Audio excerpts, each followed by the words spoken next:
My group of friends and I went to a local county haunted house attraction. It was by the edge of town. It opened every October of every year. It's right by the woods, appropriately, and had 3 attractions. The main haunted house, a corn maze, and a haunted trail through the woods. I guess I'll name my friends now. Rod, James, and Bud. That's not his real name. That's just his nickname. We started with the haunted house, which was decently high quality and had a few good scares, and we made our way to the corn maze. It started out kind of slow, just a lot of turns through the corn we'd have to make. But then the scary antics began. A guy dressed as a freaky scarecrow man emerged from the corn and screamed at us, causing us to scream as well. He started to chase after us, and we ran. I was in the back, of course, and the scarecrow was right behind me. Even knowing it's just a paid actor, you had this innate fear of something chasing after you, where you just feel like you have to run away.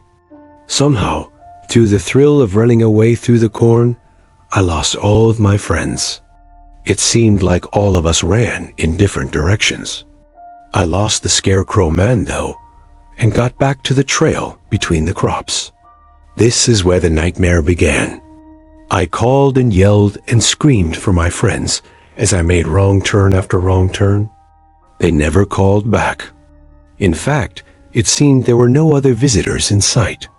I had to finish the maze by myself. What choice did I have?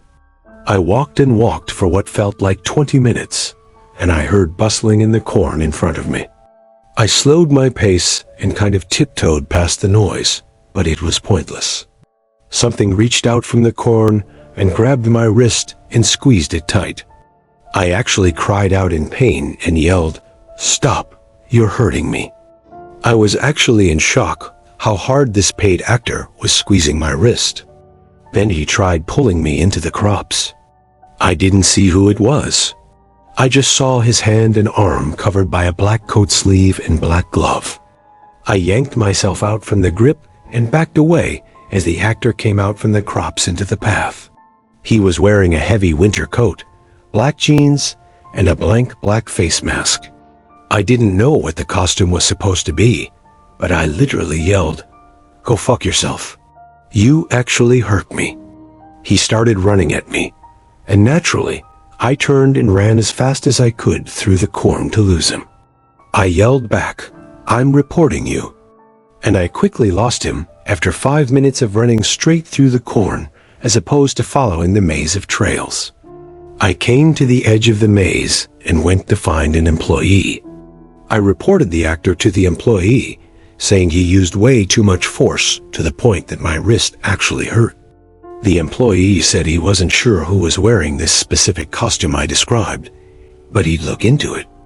I thanked him, and then I looked at my phone. I had a missed call from James.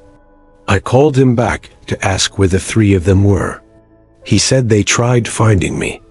Then they gave up and went to the haunted trail in the woods. I said I'd meet them and hung up. I walked over to the start of the trail, where they had the Halloween ambience blasting through a bunch of speakers placed throughout. I stepped into the woods, feeling like I was the only one around besides my friends. I tried playing catch-up to my friends when I stopped in my tracks, after spotting him again blocking the path. It was the guy in the coat and black mask. He didn't even give me time to react or say something. Right away, he started legit charging full speed at me. I turned right and ran into the woods, expecting to lose him easier this time. I called back, "I'm calling the police." I wasn't actually, but I thought that might get this guy to just leave me alone. I ran deeper into the woods until I didn't hear him chasing me anymore. Then I sat down on the root of a tree to catch my breath. I had time to think, and one of my thoughts was, did that guy really follow me from the corn maze to here? Then I heard footsteps approaching, and of course, at that exact moment, my iPhone started ringing. I silenced my phone, but now the footsteps had stopped. I pushed myself up off the root quietly and leaned to the side, to get a view past the tree. It looked clear. I started to run back towards the path of the attraction and immediately spotted him to my right. I said to myself, "Fuck it." I stopped and told him, "I'm suing the place because of you." But he didn't stop running at me. He got to me and pushed me to the floor. I didn't expect it. I was once again in shock.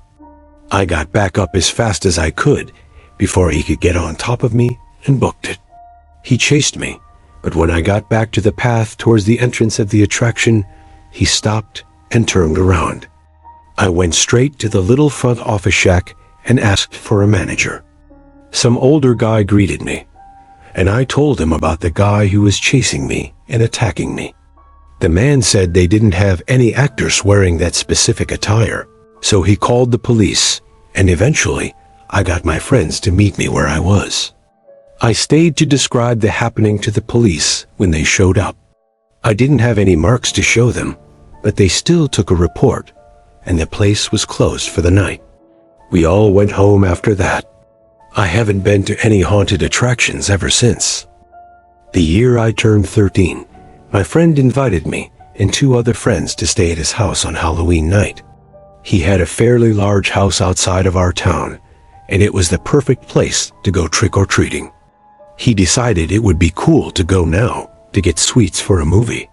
So fast forward, we were near the end of our trick-or-treating, and at one house, a woman answered the door. She was tall and skinny with shoulder-length hair. Her house was disgusting. We could smell the odor of cigarettes from inside. She was quick to tell us that there were no more sweets left. However, she could go try to find something for us.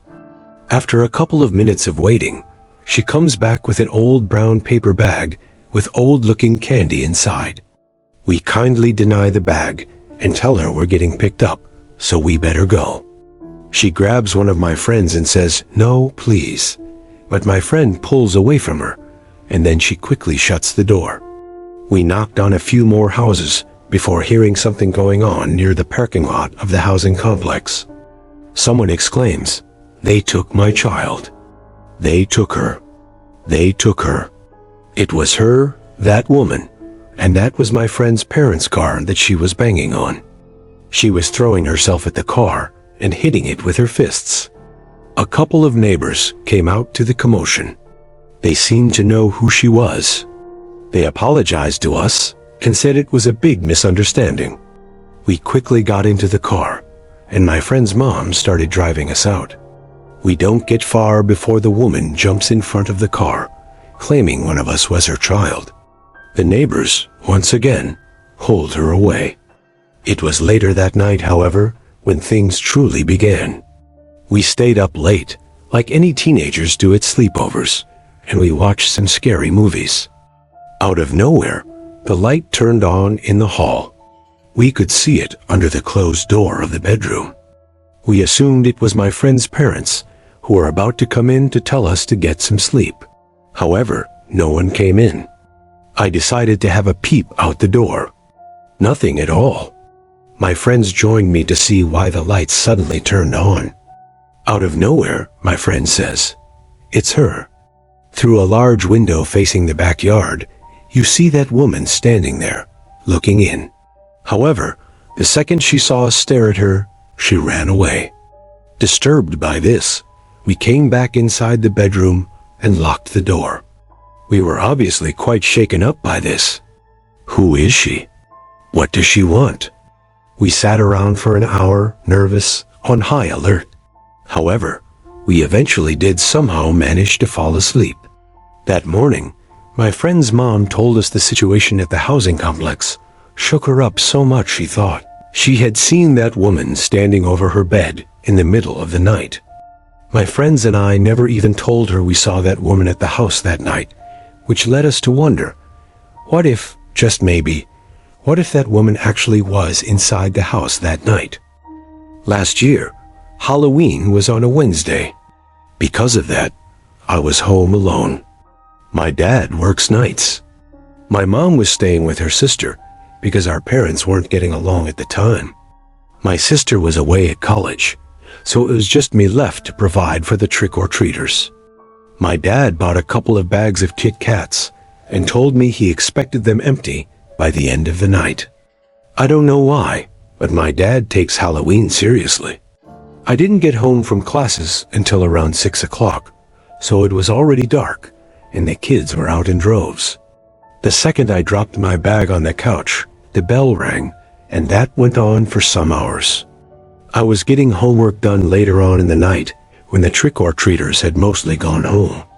Sometime past 9, though, I remember that much, and the doorbell rang once more. It was the first time in over half an hour. I went to open the door with a near-empty bowl of Kit Kats, expecting some kids, but instead, it was just this lone guy, maybe 35 years old. He waved at me with a neutral expression on his face and didn't open the storm door. I kind of just watched him, ready to shut the door on him. He stopped waving and reached for the handle to the storm door and pulled it open. At that moment, I slammed the door shut in his face and locked it. I texted my family group chat that some old guy just tried opening the door. My dad joked that if he does it again, go outside and teach him a lesson. I decided that was it with opening the door for the night. I went back up to my room to finish my homework. Soon, I heard yelling coming from outside. I lost my patience and eventually got up to see what was going on. I slid open my window and looked out. There was that man again, down below, looking up at my window, shouting at me. He's mainly yelling that he needed help finding his son. I didn't believe him for a second.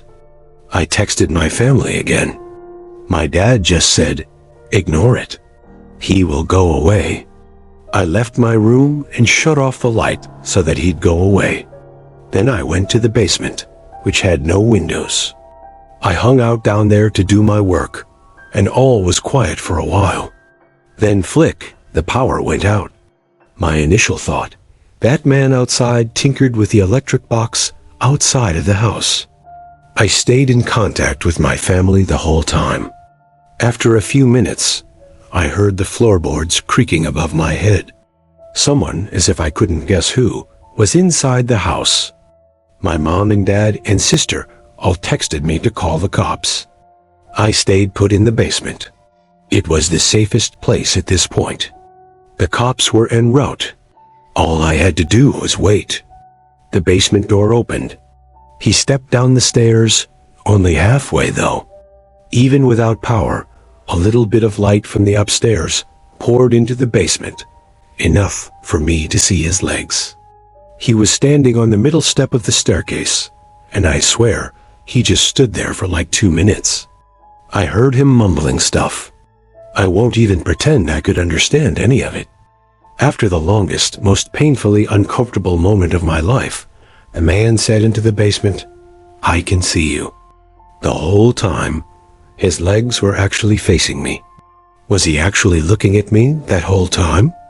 Still, I didn't move, nor did he. He continued to stand there until there was a bang at the front door, and he walked up the stairs, shut the door, and I heard creaking above again. I waited 20 seconds before running upstairs to the front door. By that time, it seemed the man had left my house because the cops couldn't find him, even with my help. Stupidly, I left the back door unlocked, so he simply let himself in. As for the power, he messed with the electric box outside, as I predicted. I don't know if he did this on Halloween intentionally, or if it was just a coincidence, but something was wrong with that man. He didn't belong out in the streets. Halloween night, I don't know what year it was, but it was probably like 4 years ago, and it was a Saturday. I'll keep this short and to the point. My friend Tanner and I were set on doing something scary that night, and that ended up being a visit to the abandoned house way up the road from our campus. It was at the top of the hill, and some students referred to it as the Blair Witch House, simply because it's all by itself on an enclosed property, and it had been abandoned for years. So, come 10 o'clock, Tanner drove us all the way up the road and parked his car in the dirt outside of the property. We walked up the hill to the house, and even just seeing the unlit house standing in the dark gave me goosebumps. We both came with backpacks full of tools like flashlights, knives, just in case, and he even brought a crowbar. Surprisingly, he didn't need it though, because the front door was already cracked open. This is where the flashlights came in, because of course, the inside was as dark as it gets. The house seemed to be scrapped for just about everything, because nothing was left except junk. Nothing very exciting. Then, there was a thump from upstairs. Tanner and I looked at each other, and we agreed to go upstairs and check it out. He led the way up the stairs, which were extremely rickety. He got to the top, and there was a small hall with 3 doors. We passed the first room, which was a tiny bedroom with an old, collapsed bed frame still in there. There was a second door on the left. This one led to an empty bathroom. There was one more door, this one on the right of the hall. We stepped inside. This bedroom was definitely the master bedroom. There was a bed frame sitting in the center of the room. Still, there was once carpet on this wood floor, which had apparently been ripped away over the years. We stepped fully inside the room, looking for what could have made the thumping sound. Then, the door to the room slammed shut. There was suddenly a white flash that filled the room, then another. It seemed like camera flashes. Tanner screamed and opened the door back up to flee the room. I did the same. Neither of us looked for whoever was in there with us. In the moment, we were way too scared. We ran back to the car, and Tanner drove us back to campus. A week later, Tanner sent me a picture through text. He was holding a photograph in the picture. It was of the 2 of us in that bedroom of the house. He said they were left under his windshield wiper in the parking lot of our dorm building. I told him, throw them away and park somewhere else from now on. We only told a few close friends about this, and we never went near that house again.